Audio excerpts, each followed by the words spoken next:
Ал Қызылжар ауданы Белое селосында білім күніне орай бүлдіршіндерге арналған шағын орталық пайдалануға берілді. Мектепке дейінгі білім беретін мекеме мектеп жанынан ашылған. Мұнда бүлдіршіндердің сапалы тәрбие алуына бар жағдай жасалыныпты.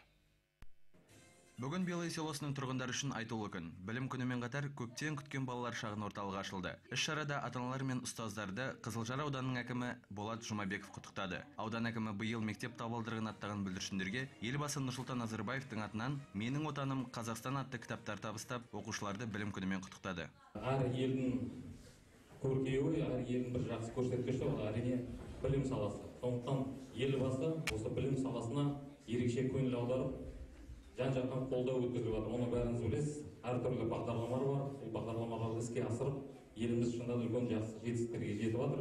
Аудан әкімі шағын орталықтың ашылуына орай мекемеге тоңазытқыш сыйға тартты. Больше 30 детей. 30-дан астам бүлдіршіндердің ата-аналары ұсыныс білдірген болатын. Өкінішке орай біздің орталығымыз 20 орынға шақталған. Бүлдіршіндерінің орталығын тамашалауға ата-аналар да қатысты. Көпшілігі бұл күнді асыға күткен.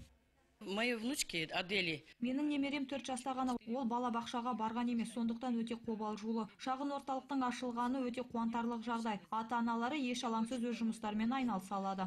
Орталық кешке дейін жұмыс істейді. Жөндеуге және жиһаздар сатып алуға республикалық балапан бағдарламасы мен аудандық бюджеттен 2 миллион теңге шамасында қаржы бөлінді. Жасұлан Бектен, Жанар Дулатова, Қуаныш Қазбеков, ақпарат.